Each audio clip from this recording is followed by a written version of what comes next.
Hi, here I am reading another chapter of the BFG. We'll see what happens if their plan works.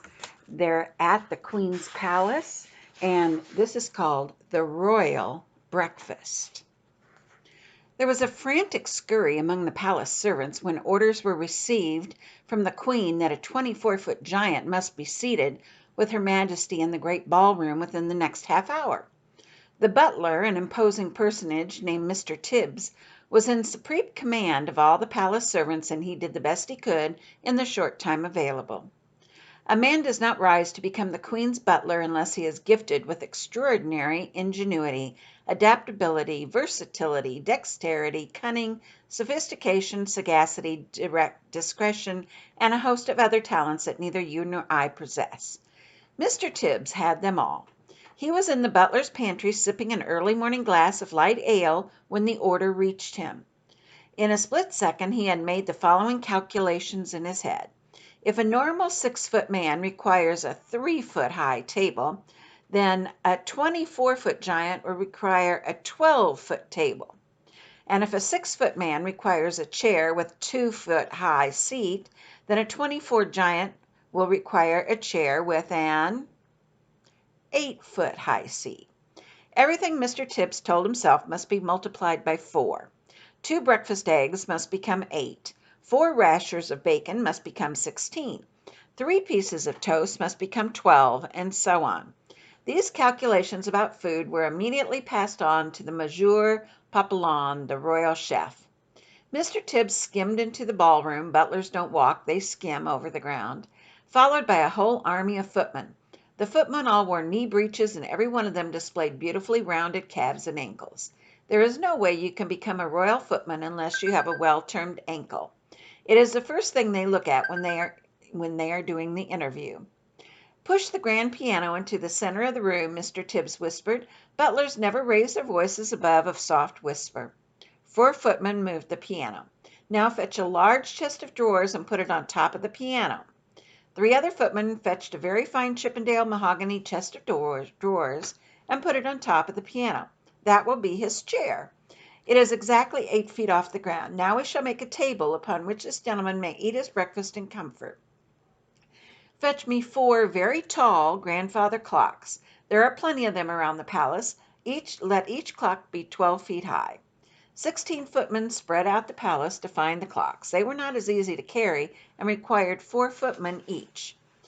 "Place the 4 clocks in a rectangle 8 feet by 4 along the grand piano," Mr. Tibbs whispered. The footman did so. "Now fetch me the young prince's ping-pong table," Mr. Tibbs whispered. The ping-pong table was carried in. "Unscrew its legs and take them away," Mr. Tibbs whispered, and this was done. "Now place the ping-pong table on top of the 4 grandfather clocks," Mr. Tibbs whispered. To manage this, the footmen had to stand on step-ladders. "Now place the ping-pong table on top of the 4 clocks." Mr. Tibbs stood back to survey the new furniture. "None of it is classic," he whispered, "but it will have to do." He gave orders that a damask tablecloth should be draped over the ping-pong table, and in the end it really did look quite elegant. At this point Mr. Tibbs was seen to hesitate. The footmen all stared at him aghast. Butlers never hesitate, not even when they are faced with the most impossible problems. It is their job to be totally decisive at all times. "Knives and forks and spoons," Mr. Tibbs was heard to mutter. "Our cutlery will be like little pins in his hand." But Mr. Tibbs didn't hesitate for long. "Tell the head gardener that I require immediately a brand new unused garden fork and also a spade." Just a minute. Okay. Had he forgotten anything? Let's see. "And also, for a knife, we shall use the great sword hanging on the wall in the morning room. But clean the sword well first. It was last used to cut the head off King Charles I, and there may still be a little dried blood on it." When all this had been accomplished, Mr. Tibbs stood near the center of the ballroom, casting his butler eye over the scene. Had he forgotten anything? He certainly had. What about cups? "A coffee cup for a large gentleman. Fetch me," he whispered, "the biggest jug you can find in the kitchen." A splendid 1-gallon porcelain water jug was brought in and placed at the giant's table, beside the garden fork and the garden spade and the great sword. So much for the giant. Mr. Tibbs then had the footman move a small, delicate table with 2 chairs next to the giant's table. This was for the Queen and for Sophie. The fact that the giant's table and chair towered far above the smaller table could not be helped. All these arrangements were only just completed when the Queen, now fully dressed in a trim skirt and cashmere cardigan, entered the ballroom holding Sophie by the hand. A pretty blue dress that had once belonged to one of the princesses had been found for Sophie. And to make her look prettier still, the Queen had picked up a superb sapphire brooch from her dressing table and had pinned it to the left side of Sophie's chest. The big friendly giant followed behind them, and he had an awful job getting through the door. He had to squeeze himself through on his hands and knees. The 2 footmen pushed him from behind, and 2 were pulling from the front, but he got through in the end. He had to remove his black cloak and got rid of his trumpet, which he was now wearing his simple, ordinary clothes. As he walked across the ballroom, he had to stoop quite low to avoid hitting the ceiling. Because of this, he failed to notice the enormous crystal chandelier. Crash went his head right into the chandelier. A shower of glass fell upon the poor BFG.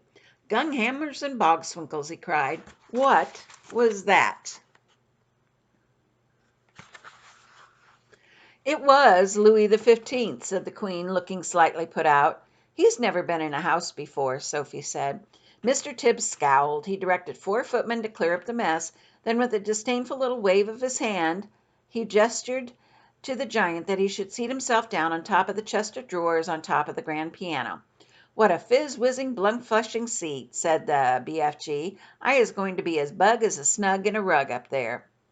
"Does he always speak like that?" the Queen asked. "Quite often," said Sophie. "He gets tangled up with his words." The BFG sat down on the chest of drawers piano and gazed in wonder at the ballroom. "By gumdrops, what a spiffling wopsy room we is in. It is so gigantuous I is needing bicirculars and telescoops to see what is going on at the other end." Footmen arrived, carrying silver trays with fried eggs, bacon, sausages, and fried potatoes.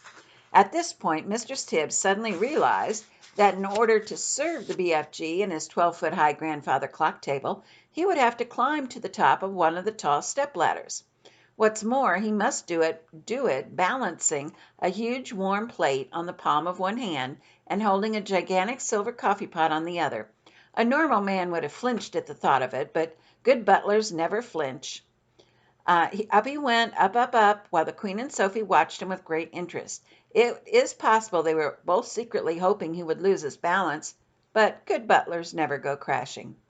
At the top of the ladder, Mr. Tibbs, balancing like an acrobat, poured the BFG's coffee and placed an enormous plate in front of him. On the plate there were 8 eggs, 12 sausages, 16 rashers of bacon, and a heap of fried potatoes. "What is this, please, your Magister?" the BFG asked, peering down at the Queen. "He has never eaten anything except snozcumbers in his life," said Sophie. "They taste revolting."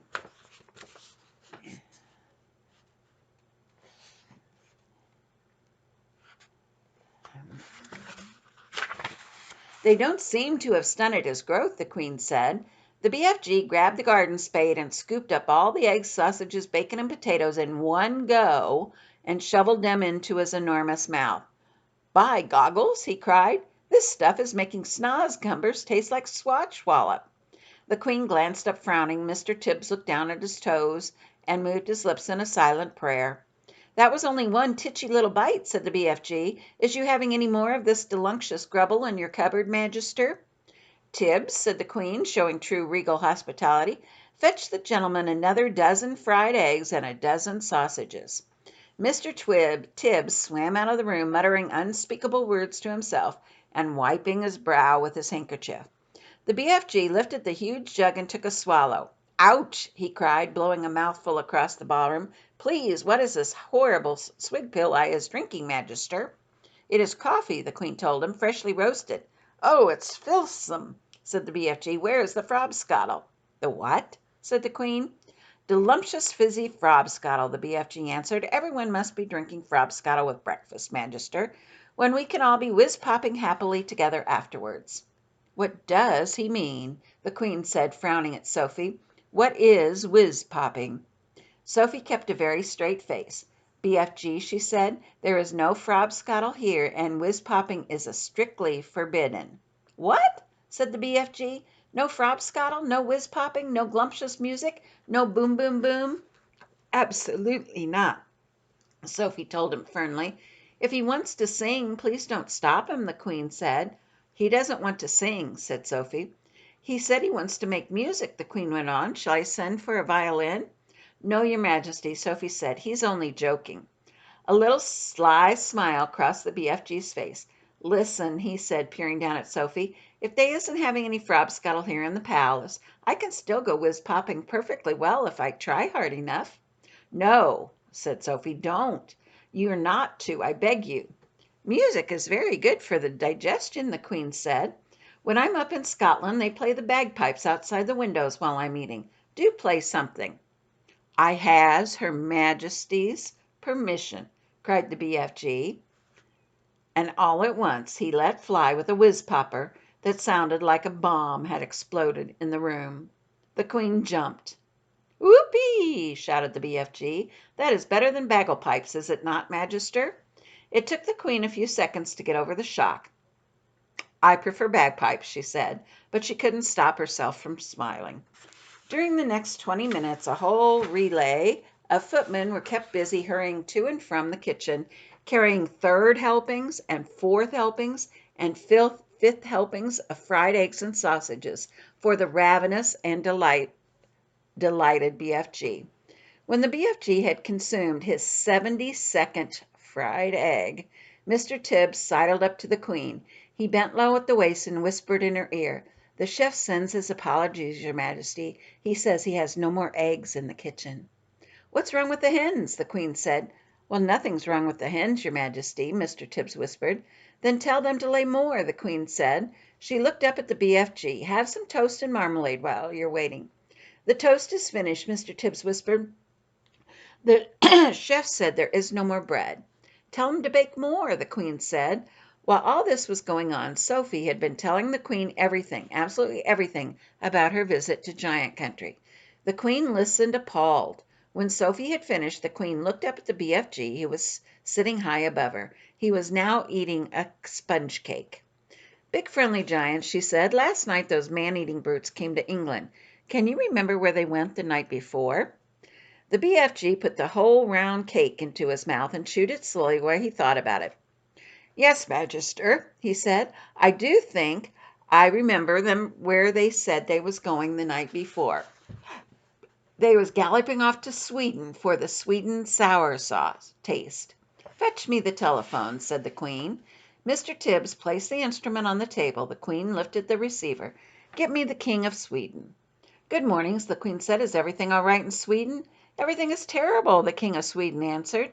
"There is panic in the capital. 2 nights ago, 26 of my loyal subjects disappeared. My whole country is in a panic." "Your 26 loyal subjects were all eaten by giants," the Queen said. "Apparently they like the taste of Swedes." "Why do they like the taste of Swedes?" the King asked. "Because the Swedes of Sweden have a sweet and sour taste, so says the BFG," said the Queen. "I don't know what you are talking about," the Queen said. "It's hardly a joking matter when one's loyal subjects are being eaten like popcorn." They've eaten mine as well," said the Queen. "Who's they, for heaven's sakes?" "Giants," the Queen said. "Look here," the King said. "Are you feeling all right?"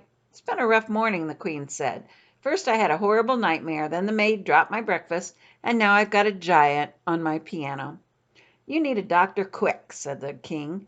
"I'll be all right," the Queen said. "I must go now. Thanks for your help," and she replaced the receiver. "The BFG is right," said the Queen to Sophie. "Those 9 man-eating brutes did go to Sweden." "It's horrible," Sophie said. "Please stop them, Your Majesty." "Well, I'd like to make one more check before I call out the troops," said the Queen. Once more she looked at the BFG. He was eating doughnuts now, popping them into his mouth 10 at a time, like peas. "Think hard, BFG. Where were those horrid giants say they were galloping 3 nights ago?" The BFG thought long and hard. "Ho, ho!" he cried at last. "Yes, I is remembering." "Where?" said the Queen. "One was off to Bagdad," said the BFG. "As they is galloping past my cave, Flesh Lump Eater is waving his arms and shouting at me. I is off to Baghdad, and I is going to Baghdad and Mum, and every one of them 10 children as well." Once more the queen lifted the receiver.